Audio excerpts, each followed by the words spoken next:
All right, I think we are ready to get started. You ready, Nick? Nice. All right, perfect. Oh, and I've got too excited and skipped too quickly. But today, should be no surprise to anyone, but we're talking about building an AI policy that works for your business. This is a question we're getting a lot here at Trust Keith, and it is definitely something that's on a lot of people's minds. So excited to be delving into the realms of AI policies today with Nick.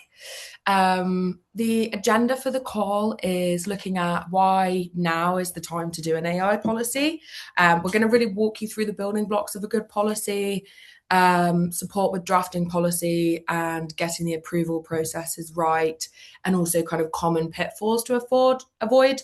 So the idea is that you'll leave this webinar with a really good sense of what you need to include in your webinar and in your policy itself.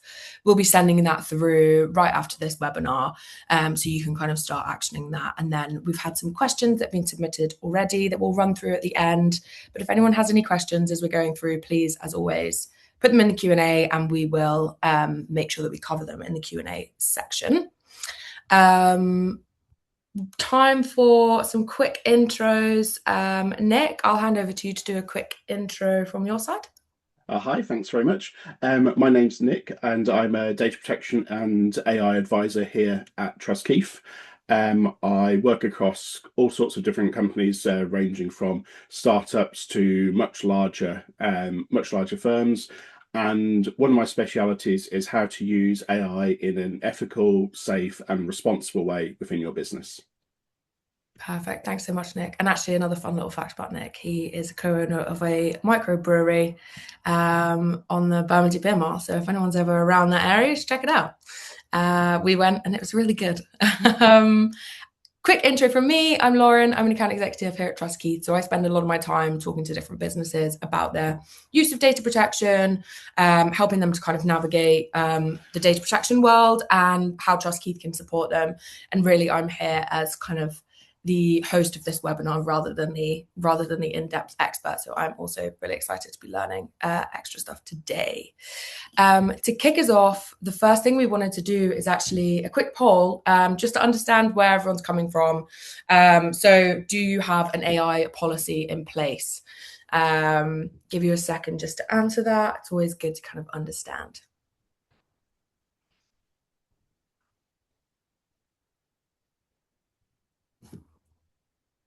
And while that is going ahead, Nick, I think let's get on to the first sort of question. So, really, I suppose it is about why should businesses be thinking about an AI policy right now? And actually, interestingly, that poll result has just came back and it's pretty much a 50-50 split between yes, but it could do with some work, and no, companies don't have one. So I'm sure you'll all walk away with some useful tips. But yeah, Nick, so why should businesses be thinking about having an AI policy now? I think to sum it up, kind of in a nutshell, is because AI is already here. The EU AI Act is live. We've had prohibited practices in place for well over a year now. Got more legislation has just come in live this year, and more coming up next year as well. And that's all just within one act. And the reality is that in the vast majority of cases, your staff and colleagues are using AI. So it's not about not letting the cat out of the bag. It's about this is already happening. How do we make sure that we're using it in a responsible, in a safe way, and in a way that really aids the business rather than puts your data and your customers' data at risk out there? So yeah, you should have an AI policy because you're already using AI, whether you realize it or not. Yeah. I mean, it's even like the note takers that have joined us in this are normally AI based, Gemini, all of that sort of stuff. So Yeah. definitely is prevalent, and we are getting a lot of questions about it. As I said, it's quite a large topic at the moment in the compliance realm. Mm. So I suppose then it would be good to kind of understand what a good structure to an AI policy is. So I know we have our template, so it would be interesting to kind of talk through like what a good structure is that you see when you're reviewing AI policies. Yeah, so the template you got in front of you is exactly what I like to see. I always see these policies as broken up into three main areas. You've got firstly, you've got your underlying governance, And that's, it's quite a static piece. It's definitions of what counts as AI. It's what is a permitted tool or model, what it actually looks like, how you're making decisions within the company, and then how your data protection and privacy is rolling on top of that. You've then got part B down there, which is your AI acceptable use policy. And that's aimed much more at your actual staff and colleagues. And the whole idea is that this is human readable, it's staff facing, it tells people who it applies to, why it exists, what the rules are, when they should stop, when they should escalate, how do you request a new tool, how do you get training on this? So it's all the real kind of boots on the ground. This is what really you need to do as a as a colleague, as a staff member within a company when it comes to your AI systems. And then the third part is the regulatory appendix. One of the interesting things we're seeing with AI in particular, which is quite unusual, is just the rapid pace of change and also regulatory divergence as well. You've got a lot of jurisdictions who have their own views on AI. They are moving rapidly. Different areas are becoming more liberal or more restrictive all the time.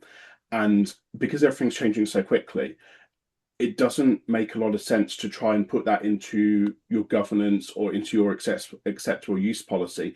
It's much easier to actually farm that out into a separate part that can be maintained and updated separately, or by a third party like TrustKey, for example, who can keep abreast of all of the changing regulatory landscapes in AI and roll that into the policy overall. So overall, a governance layer, then what does it really mean for your staff? And then underneath that, what's the actual regulatory landscape look like in the areas that you're dealing with, whether that be the UK, the EU, APAC, or wider and further afield? Nice. And I imagine as well the regulatory landscape is changing quite a bit because AI is changing quite a bit. Like every week there's a new thing that people are doing with a new use case, new changes to the actual like software itself. Absolutely. Like the capabilities are, I mean, even since the start of this year, you've started seeing a lot more capabilities, and especially the large language models. They've done away in a large part with the hallucination problems that we talked about a lot last year. And as a result, they're becoming more practical and useful for business kind of at the what I call the boots on the ground level, as well as people just working in the kind of the deep technology areas where you'd maybe originally have the kind of that's where your AI would be focused. Mm. Yeah, no, definitely. And actually, just a quick question from my side. Did these used to be split into like, could you have them split into two different policies? Like you've got your governance policy and then you have your acceptable use policy, or is it like best to have it all in one place? Um, I think that they can both be kept in the same document, um, but they're aimed at different groups of people. You could have all three of these split out separately, A, B, and the appendix, or you can have them all in one kind of document, but with the idea that the appendix is updated much more frequently, and not everything needs to be reviewed at the same time that is. Mhm. And then the acceptable use policy can be used to form your staff training, or it can even be pulled out separately on its own. But I think for ease of keeping everything together, having it in a combined policy, I think works well. Yeah, yeah, definitely. I also imagine like when you change one element of it, you might end up having to change another element. So that makes sense. Okay, so the next section, we're going to kind of talk through like some of the specifics around drafting a policy. So I've been given the delightful task of creating my own business. I'm now CEO and founder of Lauren Ceuticals, is what I'm calling it. So this business is going to be a health supplements business. In terms of using like AI, it's going to be using your pretty typical AI tool stack. So Claude, ChatGPT, Gemini, recording device like Fireflies. And then it does have, so to help with customer support, it has an AI chatbot on the website, which maybe sometimes would interact with slightly more sensitive bits of data when people are saying, oh, I don't know what supplement to get. I am in menopause or something. Which supplement should I get? So that is the kind of workplace that we're coming from. And Nick is going to talk you through kind of what we need to look at when it comes to drafting up a policy. Okay, so this is a particularly interesting kind of mock business because it's heavily consumer facing, but it's also touching on what could be potentially restricted or, well, restricted topics and sensitive data as well. As soon as you're having something like a chatbot where you're putting your data in, there's no real limits to what someone's able to put into that, and especially if they're looking at something in the healthcare adjacent or pharmaceutical adjacent space. The idea of someone putting in sensitive, health data is very likely. And what you need to make sure you're doing is make sure that this is being properly ring fenced and it's not working its way up its stack, into your Claude, into your Gemini or your Fireflies, where it can potentially be used out for training data or just kind of more widely into your data set. So that would be something that you'd be controlling a little bit more closely. In terms of how your actual templates would be working for this, I think if I think back to the AI governance policy, you'd be talking about, in terms of, we've just listed out maybe 4 or 5 permitted tools or models. So we'd be going through and doing full assessments on those, working out what data they're going to be ingesting, what they're going to be doing with that data, and where it's going. And by where it's going, I mean that in more than one sense. I mean, not only where is it going in the world, because different jurisdictions have different attitudes towards controls and security, but also where it's going in terms of which other tools are going to be using it. If you are using it if you're putting it into a chatbot and then maybe ingesting that into Claude, and then that's being played back as part of a presentation to the customer, and that's being recorded in Fireflies, then you've suddenly got this data which is existing in a few different places, and you need to make sure that it's all being properly tagged up and controlled, that it's being monitored, that in your estate where that data is and what's being done with it. And then you need to have proper staff training on the back end for exactly what they're going to be doing with that. So you'll be looking at your staff and say, okay, so who is going to be touching this data? Are you looking at support staff who might have access to the entire chat logs?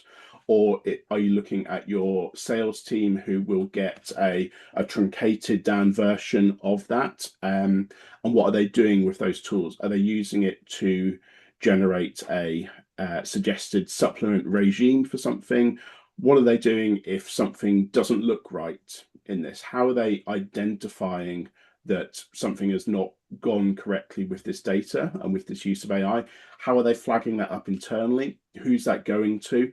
And then what's actually been done with that from a risk and outcomes basis? And then at the very end of that stack, you're looking into your monitoring and evaluation. So how well are these tools working? What data have we put into them? What useful results have we got out of them? And are we finding that actually we've got, Claude and ChatGPT and Gemini, all of which are doing exactly the same thing or very similar things to each other? Do we want to do some consolidation on that? Because by having multiple tools like that, you're essentially expanding your threat matrix on that, because that's more avenues for data loss. It's more avenues for data to be damaged, for something to go wrong with that. And it's just more monitoring to do as well. So more things that need to be taken care of on that side. So how do you make sure that you are getting all of the data and the use cases that you need without over-egging it, without having 4 different note takers, without having 2 different LLMs and so on, all to serve the same purpose? Yeah, perfect. And is there what kind of else would you be including in the policy? So obviously you're looking at like how employees can use it. So yes, you can put this in there. No, you can't put that in there. There's a difference between whether it's anonymized or not. But then is there like a human oversight section of it as well? Absolutely. And this is something that's even more clear now because there was a study back, the Mills, it was the Mills report a few months back, and a big part of that is looking at the idea that human in the loop is no longer enough. You need to be actually having people need the authority and they need the ability to be able to override and make changes for that. And you should be expecting to have some tools overridden and some tools stopped because approval needs to have a no option, right? If everything is just being approved and rubber stamped through, this isn't a control anymore. It's just a queue. And it's a queue until your tool goes live, but it's not actually got proper review on top of that. So it needs to be lightweight and manageable because people need to actually be able to use it and actually need to be able to do it. So you're talking about, one owner, a short checklist, what's the business purpose of this? What data does it touch? Do we need to do a DPIA on it? And what's how do we make sure that nothing is going forward without approval on this? But then on top of that, approval should be quick. It should be quick and it should be a yes or a no, not just a rubber stamp yes. But the longer that you leave something lying around, the more likely you are to end up with essentially what we call shadow AI, which is if your tool's not been approved on the enterprise system, someone's just typing it into their phone to get the results that they want. And they're probably doing that on a free model. And that model is probably putting your data back to be ingested and trained elsewhere because you haven't got all of your corporate agreements around that. So it's about enabling people to do the right thing because I think we're at the stage where in the vast majority of companies, we have to accept that AI is being used or will be used in some ways. How do we get the proper controls around that? And how do we allow people to use it in a safe way that helps them do their job better? Mm. Okay, yeah. And on that kind of tool approval process, I know that that's like a sticking point for a lot of companies. It Mm. can end up actually blocking things that their team is able to start doing. It can slow them down if that tool approval process is too stringent and there's like people aren't going to follow it. So do you have a recommended approach for including that? Because that is a big part of the AI policy, obviously. Yeah, definitely. So it was the two bits that I mentioned at the top that it needs to be lightweight and with a single owner. What's the business purpose, what data it touch, etc. But on top of that, it should really be living inside the processes that you're already using for approving new suppliers and new softwares. Um, we're not about building a separate AI bureaucracy here. There are already approval systems in companies for how do you onboard a new supplier? How do you decide which new software to get? Who's got the budgetary sign off for it? What are the risks for that? This should be rolled inside of that because there's no point in building, and like AI is not some magical thing that's different to utterly everything else that has ever gone before. It can be put into the tools that you're already using. People already know how that's being done. Everyone's already vetting new software as a service tools, for example. So that process needs to be extended rather than putting on a complete parallel process to that. Mm. And Yeah. on top of that, I think one thing that again, because of the rate of change in AI and all of the different models, and every other day it seems like there's a new tool that's using Claude on the back end to do something. These tool lists need to be kept updated. You need to be updating when something's approved. It needs to be reviewed regularly. You need to know when something's changed because if an approval is not being recorded properly, if someone's just asking, can I use this? And someone's putting a hand up going, yeah, you can go and use that. Again, that's not really a process.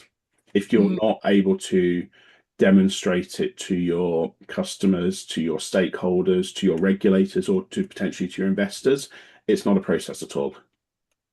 Yeah. Yeah. And we actually at Trust Keith, we've got quite a simple approval process for new tools, which is managed through Slack. And when I say it's a simple process, it's simple for the person requesting the tool. You give a little bit of insight. It's somewhere where we are all communicating anyway, so you're always kind of living in Slack, and that does make it quite low barrier to entry.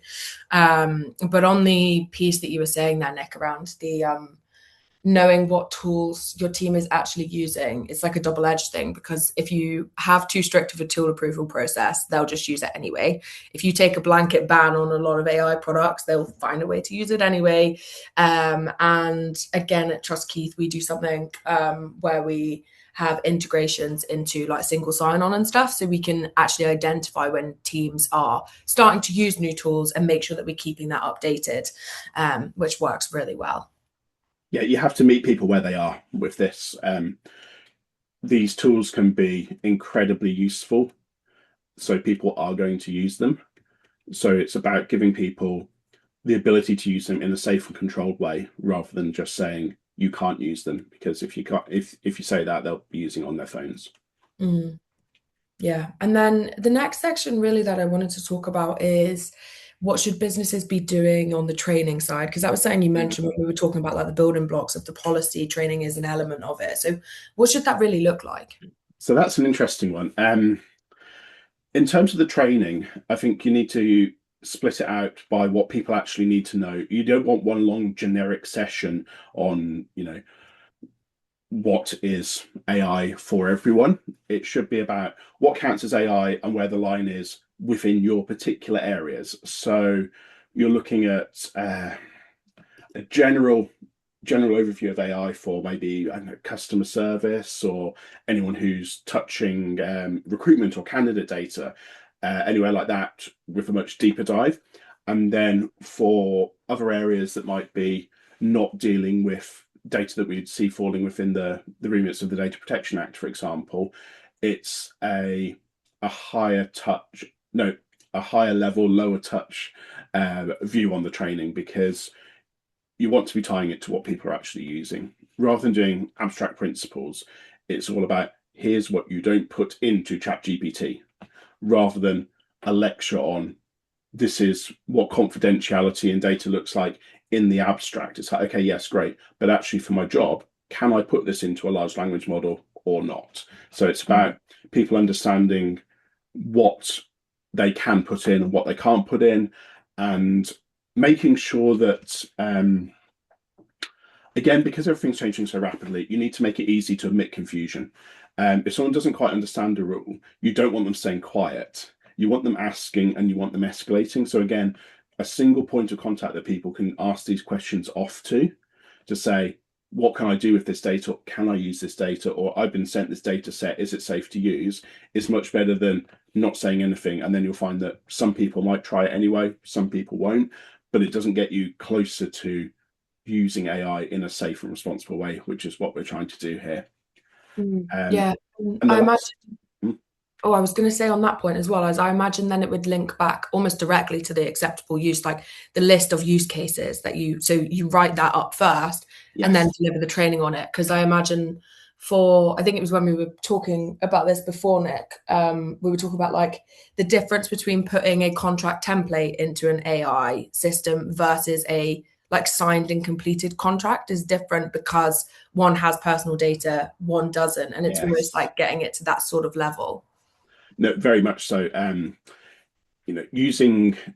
Using one of your language models to draft your contract in the abstract is very different to putting in a completed and filled out customer contract with people's personal information in, and also with business specific information in, like if you're putting in contract terms and costings and discounts and so on.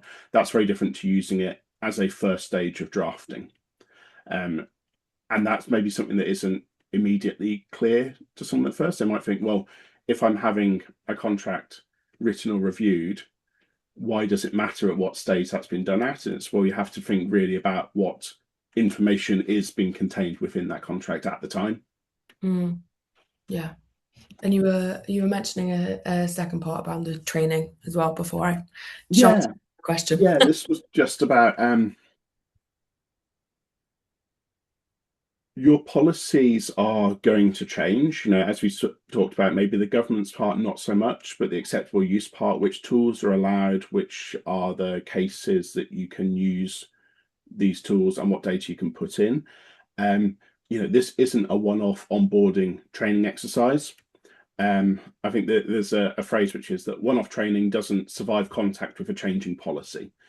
If your policy is changing, your training needs to be reflecting that. So whatever cadence you've picked, whether it be, an annual refresher, whether it be 6 monthly or so, that's when you should be looking at refreshing your training as well.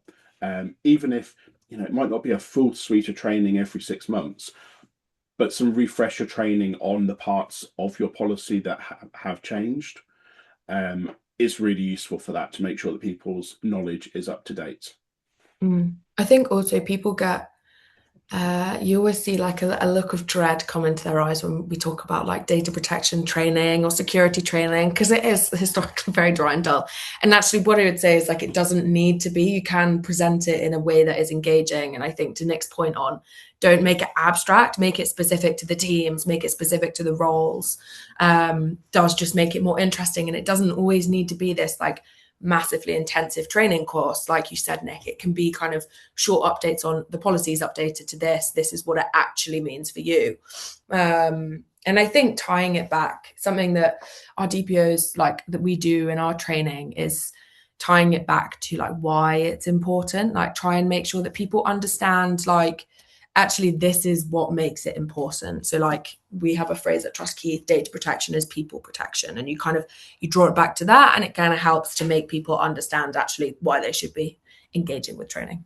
Yeah, and people should find the training useful, because it should be about how to do your job better, how to make things easier for you, how to stop you wondering, should I do this? Can I do this? And it's like, here's the answer for it. This is about making it easier for, as we said at the top, to use AI in a responsible and safe and governable way. Yeah, you could even tie some of the training into like, here are some successful use cases we've seen in the business that might be applicable to your role or your work. And then people are kind of getting something from it as well. Okay, on to the pitfalls that you see within within AI policy creation and use of Yeah. AI.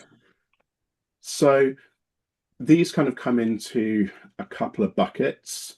And I think the big first one is using something that's too generic. So, picking up a pre-written template that's not been customized to your business, or getting your LLMs to generate one for you, and you end up with essentially a template that doesn't actually reflect what your business does, and it doesn't actually reflect how you're using AI and what your acceptable cases are. It just, it's like the generic cookie or policy or privacy policies that you see all over the place. They look good, but they don't actually survive contact with what your business is really doing. So that's the first one that I see. And the other one is, I think people get a little bit, we've seen the kind of the fear cycle in AI evolve a little bit over time. I would say 18 months ago, you had companies which were just not going to be using AI. They're saying it's too risky for us, we're not using it, we just have a ban on it. That feels like a very outdated way of looking at the world now. As we talked about, it's everywhere. It's even in your note takers and in everything we're using. So you need to be adjusting to that. But I think that has had a bit of a backlash, in that people have over-egged it entirely, and they've gone to say, okay, we need to have a formal AI and information asset register. We at Trust Keith here, we work a lot with kind of startups and scale ups. Having a register like that is not something that people already have. Put a list in the company handbook, put a list in your policies. Like, it's better existing there than not existing in a framework that you haven't built yet and that is massively over-egged because that's what you think you should be doing. Perfect being enemy of the good and everything. You're much better off having this written down somewhere that people can access it, rather than trying to build a huge kind of complex formal register which doesn't get done and doesn't get used properly. And then the last pitfall we see is ownership around AI systems in particular can be a bit fuzzy. As is this sitting with technology? Is it sitting with operations? Is it sitting with HR, for example, if it's got candidate data in it. So it's working out who the owner should actually be for these, and then making sure that these things are revisited. We're not talking about writing a policy, filing it away somewhere, and it's not reviewed now for the next 4 years or so. Making sure that someone owns it and that they're reviewing it on an agreed cadence to make sure that it's still kept up to date. Mm. Yeah, and you could even use that for like as companies, I guess, are bringing in new tools. Not every time you bring in a new tool, but maybe every time you bring in like a big change in tool. So if you transition from OpenAI to Claude, for instance, like from a company level, it's then actually use that time to revisit the policy. Is this still up to date? Is this still accurate? Like use little, other triggers that you're doing in the business to be able to keep it up to date.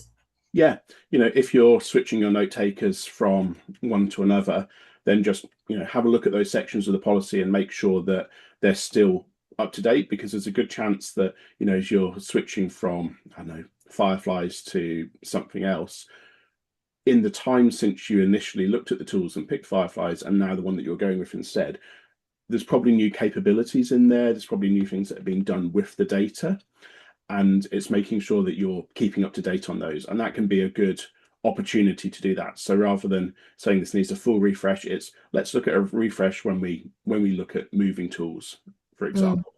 Yeah, because also you're probably moving tools. I mean, sometimes it's for something as simple as price, but other times it's because it has a new feature that you actually want Yeah. access to and it's becoming important. And then I suppose this is something else we talk a lot about at Trust Keith. So it's all very well having a policy. It is not all very well having a policy that nobody uses. Like you need people to use it, and it needs to be about like making sure that there's the behavior involved in it. So why isn't like a written policy enough? Um, because it's about driving the right behavior, and it's about having people trained and with the confidence to make decisions around, in this case, around AI, but you can apply this to data protection more broadly. Um, Having it just written down without staff buy-in is not any use. It might as well be printed out and filed at the bottom of a filing cabinet that nobody opens anymore. Um, One of the things that we definitely have to do, especially when it comes to these AI tools, is you have to meet people where they are. You know, these tools are widespread. Everyone and their mum has got ChatGPT or Claude on their phone somewhere. So it's making sure that we're giving avenues for people to use this, and we're allowing them to use it in the right way. So rather than saying you can't do it, the question should always be, how can we make it so people can? Rather than saying a no, it's always a yes if.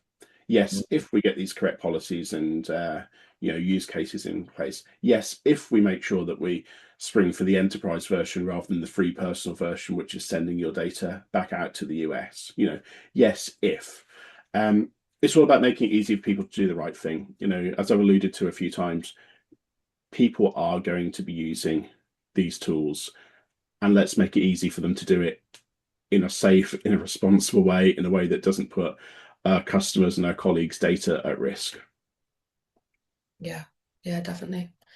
And it's about making it's like we've talked about, take it to people where they are, make it, don't put loads of barriers to entry for like getting a new tool in place. Because it does just definitely makes people actually follow through with things. Mm. So we are moving on to the Q&A section of the webinar. So we've got some questions that were pre-submitted. So thank you anyone who's submitted those. But also if anyone's had any questions that have come up while we've been talking, please do pop them in the Q&A box and we will try to cover them. So the first one that we have that I do think is quite interesting is we work across a number of different markets from the US through to APAC. How is it best to handle policies that incorporate different governing approaches to AI? This is quite a pertinent one at the moment, because we're starting to see regulatory divergence on AI. And partly this is a way of countries attempting to attract business and investment by potentially loosening things up a little bit.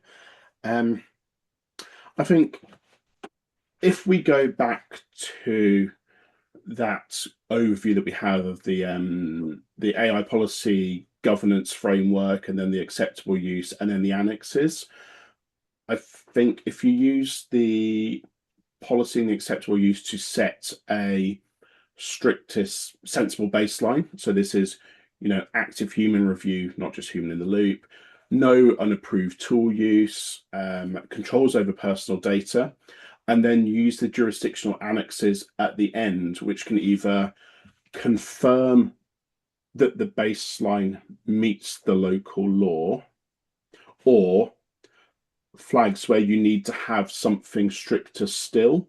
So you almost have kind of like your floor of risk and liability, and you say that everything must be at least this. But actually, if you're operating in this market, let's just check. And in that case, we need to put something a little bit stricter in. So we're never going to relax further down than that baseline, about the human review, no unapproved tool use, controls over personal data. But you might need to increase things a little bit depending on local law. And that's where the idea of a regulatory annex that's kept up to date can be really, really useful. In fact, since we started planning this webinar, there have already been some regulatory regimes out in the US which have started to look different to where they were when I first started drafting for this. So that just shows that the rate of change is absolutely phenomenal at the moment. Yeah, yeah, perfect. I think also, what about like if people sometimes there's like a rule of thumb, like just focus on the strictest regulation and follow that everywhere. Do you think in this instance that works, or is it tricky because actually there is quite a big discrepancy between the regulations? I For standard data protection, my advice has always been along those lines, especially essentially saying if you are aligning with GDPR, you are probably aligning with pretty much everything you need to in the world. And actually, it's a really good set of legislation which you just should be following anyway, because it's the right thing to be doing. Mhm. When it comes to something like AI, when you have regions and areas that are for political reasons or regulatory appetite getting quite a bit stricter than what I would say the kind of the global baseline, or even what we have here out in the UK and certainly in the US, I would say that that's probably not the right approach to take. It's making me think that we're going to end up back in that same box of people are going to start using it anyway, even if you've not allowed it. And actually, is it particularly useful to not allow it if you're not acting in those jurisdictions? I think I'd have to check, but I think that China just came out with some even more restrictive rules just in the last kind of few weeks, and have to check around that. But you wouldn't want to be disallowing all of your work in Europe and the US because of that. So no, I think in this case it is probably about having the baseline and then bringing up for your individual jurisdictions. Mm. Yeah, we have another question that was pre-submitted, which is how do we find out what tools our teams are actually using? Mm. And then we have another one, which I think is it similar?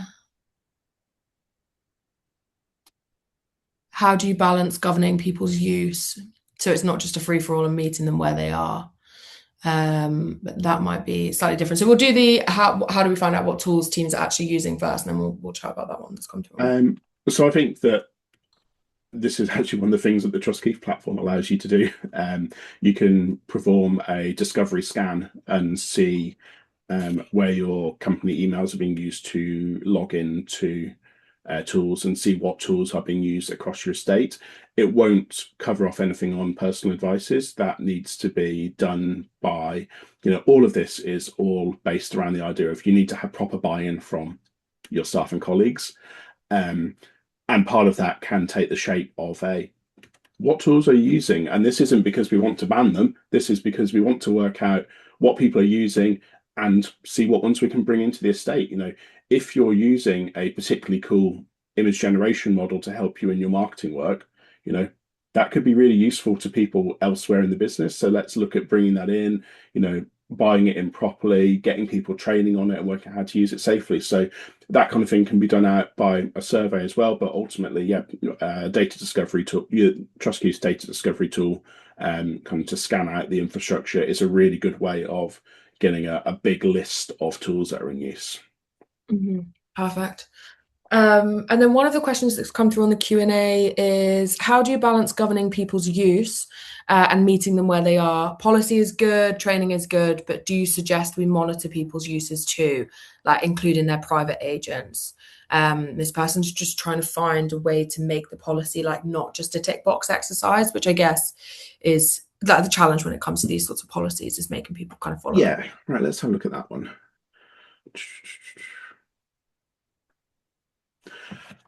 I think that anything that's been done on the corporate infrastructure and with corporate emails and so on should be being monitored. Ultimately, I'm not suggesting that we monitor people or that someone monitors people's private agents, private phones, etc. But this is all about, again, meeting people where they are. It's not the idea behind these policies is it isn't to stop people using AI, is to help them use it in the right ways. So if you're using something, private agents were using it on your phone, if you let the company know, then that can be rolled into the estate. It can have a proper assessment done on it, and it can be brought in. And if a proper assessment's done on it and it's decided it's too risky, that isn't something that you should be using with your customer or company data anyway. So it's all about helping people to do the right thing and having the right knowledge to make those calls and decisions.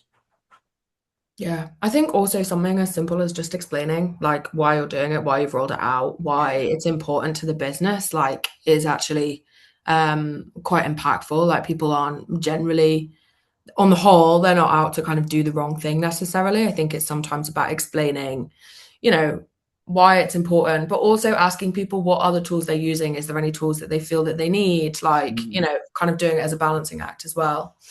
There's another question through on the Q&A, which, do you know what? I've just realized I can click answer live. So I hope that came up right. Here's another one. Has this come up for anyone? Answer live? I think it's moving it into the answered queue. Oh, interesting. Okay, so the next question is, what's the overlap between an AI policy and ISO 27001? Is an AI policy or an AI specific governance layer that sits on the top of ISO 27001? It wouldn't sit specifically on top of 27001. It sits on top of the foundation that 27001 provides. I think there's actually a specific layer for it. So, excuse me a second. I think it's 42001. Yeah, there is a new ISO certification for It's AI stuff. 42001 is the specific AI governance layer for that. So you've got your information security management system that sits, and that's all about confidentiality, integrity, availability. And then ISO 42001 is all about setting an international standard for that AI management system. So it's a structured and auditable way of making sure that an organization can develop, provide, and use AI in safe ways. So yeah, I think you do your foundational layer 27001 and then be 42001 on top of that, and then the AI policy would sit on top of those, but provide a readable way that staff can understand it. So they're not trying to parse and understand the two ISO documents.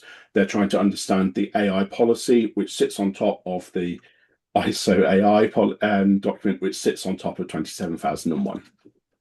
Yeah, I think it is. It's one of those things as well, like same with security and data protection. There's a huge amount of, if you think of it as a Venn diagram, big amount of crossover, and it's the same with AI. So it's like we at TrustKey within our data protection kind of setup will look at AI. as part of it, because it is part of it, is to do with what are you actually using that data for. And it's the same with security as well, just from a slightly different angle. There is another question as well around an AI asset list. So this is something we talked about earlier. The question is this just like a list of approved tools, or does it go as far as like a list of all of the different agents and bots that are created in their work and enterprise accounts?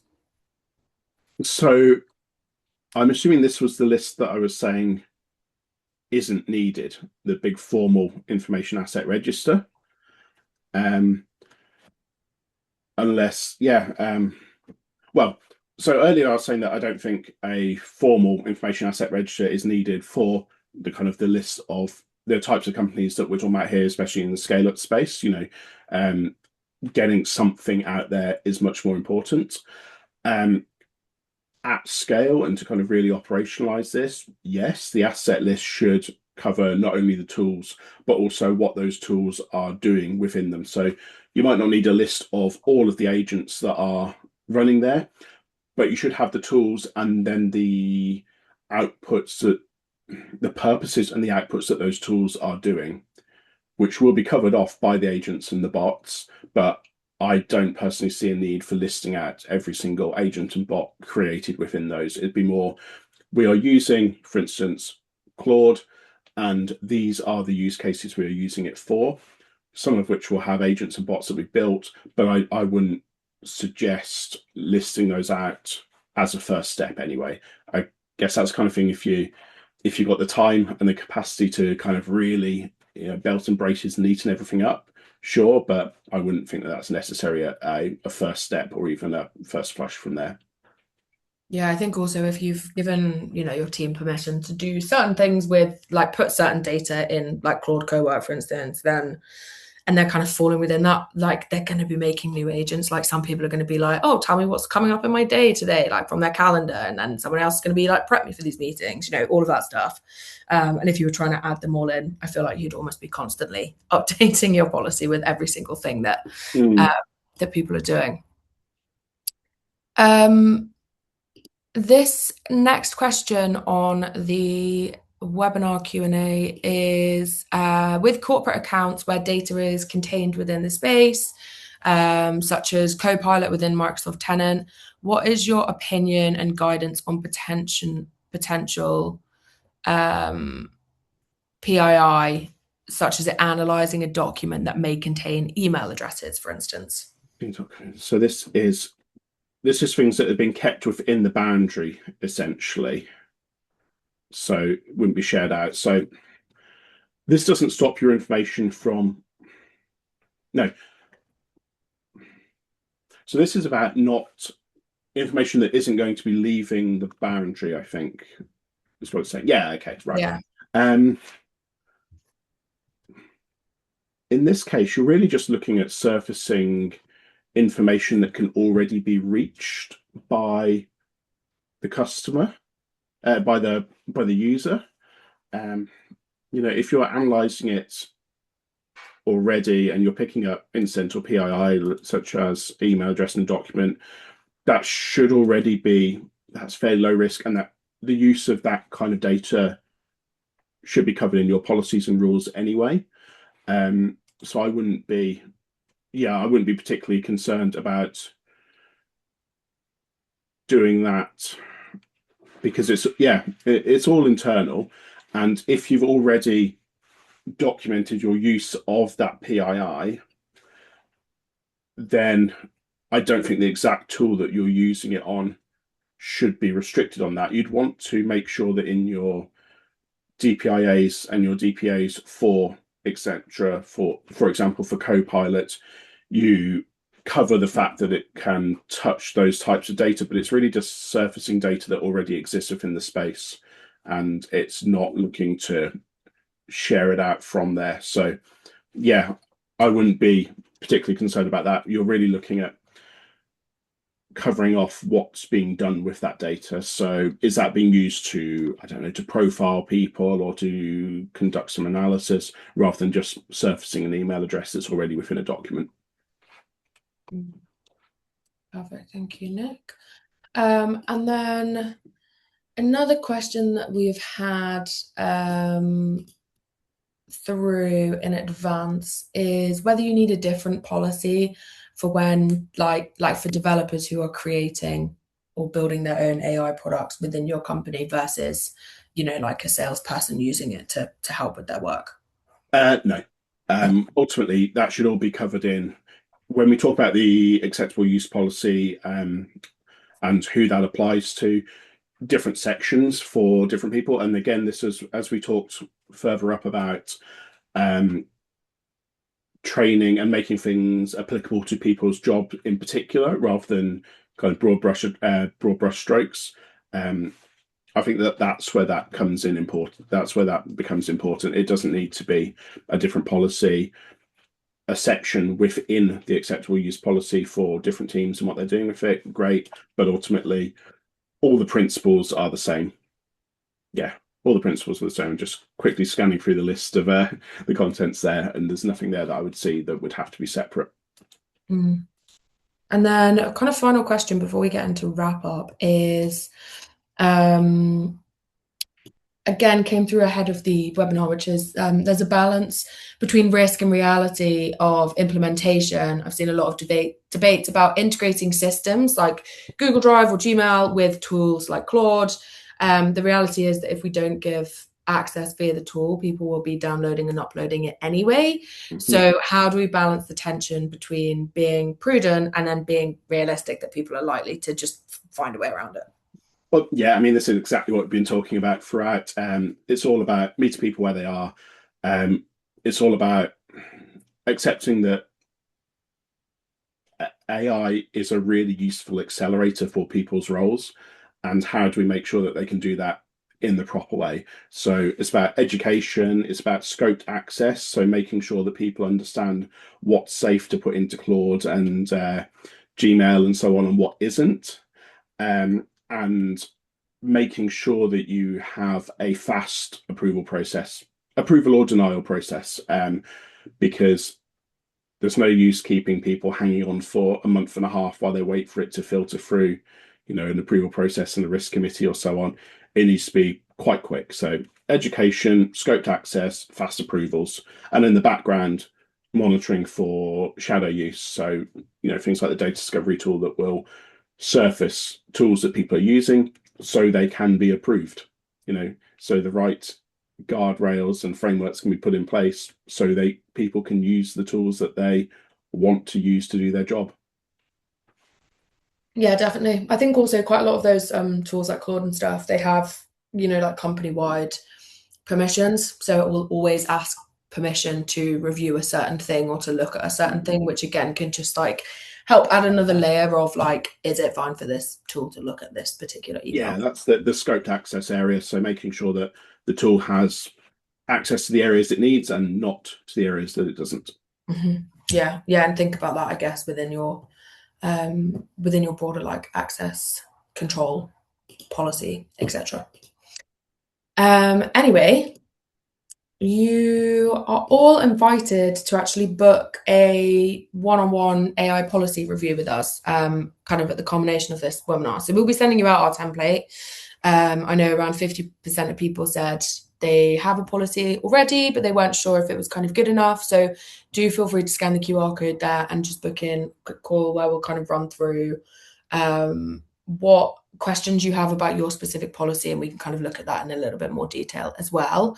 And while people are filling that in, Nick, it'd be lovely to kind of get a bit of a wrap up from you. It's always my favorite question is what are the three priorities, three top things people can take away from this webinar?